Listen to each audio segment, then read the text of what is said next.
I feel it's important to study local history because it brings to home, close to home, what actually happened in the past, what kind of things were important, what kind of things make life a lot of what it is today. My name is Jim Hostetler. I was a teacher in Bedford for 37 years.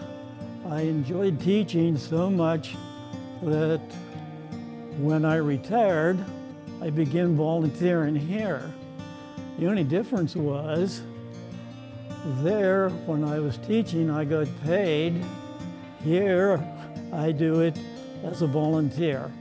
And I enjoy doing it, and I appreciate the fact that they let me come in and talk to the visitors. The fort itself, Fort Bedford, was named by Forbes.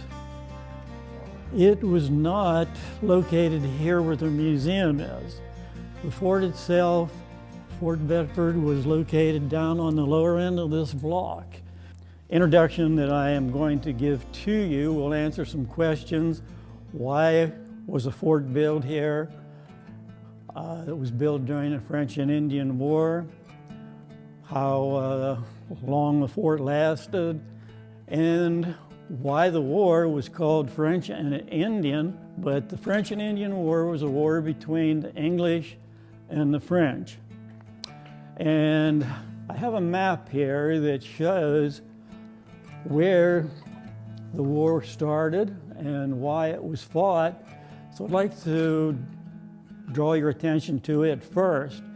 This map shows that when the English came over and settled along the coast, they began migrating west. French came down from Canada and they followed the Allegheny and Monongahela River down to where Pittsburgh sits today, and they put a big fort up there. They named it Fort Duquesne. Well, the problem was that the English had been migrating west, and they considered this part of Pennsylvania as belonging to them. Then notified English settlers and traders that were here in this part of Pennsylvania that they were in French lands and they would have to leave. And if they didn't leave, they burned them out. Well, as you might expect, the English had always considered this territory here belonging to them. The dividing line came to be the top of the Allegheny Mountains, which is just about 12 miles west of here. Reason that became the dividing line between French control and English control was because the French said that any land that is drained by waters that travel west, that land belongs to them. Well, of course, the English didn't agree with that. George Washington, who worked for a company in Cumberland, Maryland, he was given a small group of not very well trained soldiers. In fact, he had about 400 of them at Fort Cumberland, and he marched up into western Pennsylvania, and he was going to cut a wagon road to Fort Duquesne. Washington had about 400 men. He discovered that there were some Frenchmen encamped not too far from the meadows where Washington had set up his quarters, and Washington didn't realize that they were that few of men, and he didn't realize either that his men were not trained for warfare. But he attacked those 30 Frenchmen, and that ended up Washington killed, his army killed 9 of them. And it turned out that that encampment was a group that were coming to negotiate with Washington about English lands. However, now men were killed, some were captured. Washington realized he made a big mistake. These were just a group of negotiators that were coming to meet with the English. And he took it as a group of enemy and attacked them. Now Washington realized he's probably going to be attacked. He throws up a little tiny fort there in the meadows. And when I say tiny, it's about maybe half the size of this room right here. He digs a little trench around the outside for defense. Well, this cabin isn't much of a defense. Washington figures he's probably going to be attacked, and when the French soldiers at Duquesne discover what had happened, they went out and about 2 days or 3 days later, they arrive where Washington is encamped. He has this little tiny fort. He has a trench dug around it. There's not much protection. The French show up. They have about 700 soldiers, including French and Indians. Fighting breaks out. The French and the Indians surround the fort that Washington put up. His men are fighting practically out in the open with very little coverage. They are being just slaughtered by the French and the Indians who are fighting from the cover of the forest. This actually turns out to be the beginning of the French and Indian War, the actual fighting. They only fight for 1 day, and at the end of the day, Washington and his men are just about certain they're going to be wiped out. The French commander offers Washington terms of surrender. Washington has no choice. If he doesn't surrender, he's going to be wiped out, and so he, of course, can't read French, but he has a rough translation of the surrender terms, and they're rather lenient as far as even he is concerned. If he signs the terms of surrender, the following morning he would be allowed to leave with his wounded and any weapons he could carry. So he signs it, and the next morning he and his men are allowed to pack up. They were allowed to take any of their wounded, and even those that had to be carried, and leave and return back to Virginia. That was really the beginning of the French and Indian War. From that point on, the war spread. After Washington was defeated and he was allowed to return to Cumberland, the British government became involved, and that they were willing to raise soldiers now to fight against the French in the territory that the English claimed was theirs. This was really the beginning of the French and Indian War then in 1754 when Washington was defeated. The following year, the British government became involved. They sent 2,000 soldiers, English soldiers, over here to try and drive the French out of western Pennsylvania. Their commander was Edward Braddock, and he had about 2,100 men. And these were trained soldiers where Washington didn't have trained soldiers. So this was the following year, 1755. Braddock came over. He marched up into western Pennsylvania, and he got to within about 7 miles of Fort Duquesne. He was attacked by the French and the Indians. He was not prepared for this kind of war or this kind of fighting. He was accustomed to fighting out in the open. And so he didn't take cover. His men were surprised. They were caught unprepared. Braddock was killed. 900 of his men were lost. The rest were disorganized and fled back to Virginia. So this was 1755. This, of course, was the actual fighting which actually started the fighting for the French and Indian War period. Following that event, the English didn't do anything for 3 years. Then in 1758, the British government sent a general over here by the name of Forbes.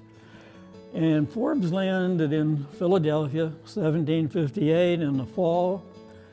He had different plans than Braddock had and Washington had. His plan was to build a wagon road through the forest in Pennsylvania in a straight line, to build forts along the way, to have a fort built somewhere where supplies could be stored for a large army. He was planning on raising an army of 6,000 troops, which would have been a substantial amount. In order to do that, this was going to require an enormous amount of work. Just imagine trying to cut a wagon road through the forest with hand tools. That's picks and shovels mainly, and that was going to be a major operation. He actually started out in Carlisle, Pennsylvania. They already had a supply depot there, and Forbes met with some traders who knew the country over in this part of Pennsylvania. Forbes said he needs a fort someplace close to French lands where he can have supplies brought for 6,000 troops. And so all his advisors who knew the country over here said Raystown would be the best place for that. And so Forbes said, well, that's fine. Go ahead, begin building a fort at Raystown, and they would call it the encampment at Raystown. And he said he had to have supplies brought to that fort. So this fort was put up in 1758. So actually, this fort was built to hold supplies. This model isn't entirely 100% accurate. There were 3 big warehouses put in this fort, and this was to hold supplies for the 6,000 troops that were going to be coming through here later. Actually, the troops, when they did come here, they didn't live in the fort. The only soldiers that lived in a fort were guards that lived in one of the small cabins that was inside the fort. And it wasn't protecting against the French and the Indians. Soldiers that were inside the fort, very few in number, were there to protect the supplies which were being brought in day after day, wagon load after wagon load of food, ammunition, clothing, boots, all kinds of things that an army would need.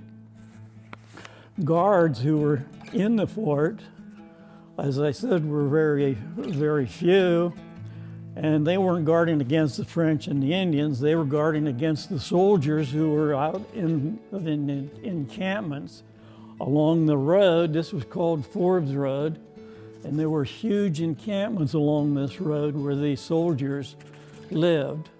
The big mass part of the army. The fort had no well, so there was no way to get water if the fort ever came under attack. So they built an extension that went down to the river over here, the Racetown branch of the Juniata. And they called this the encampment at Juniata, or the encampment at Racetown. The part here has been reconstructed. It is open to the public and on display. It shows the same protection that you see in this model, how they were able, if need be, to get water to troops if the fort ever came under attack. But this fort never did come under any military attack. Well, this is just a general description of how the English prepared for this war against the French. The dividing line was just 12 miles west of here on the top of the Allegheny Mountains. In fact, when the English did decide to move out from this fortification here, they traveled to the top of the mountain west of here, and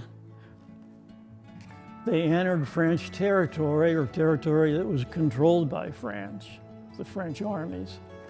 What I'm going to do is tell you about some of the things you can see and observe here in the museum.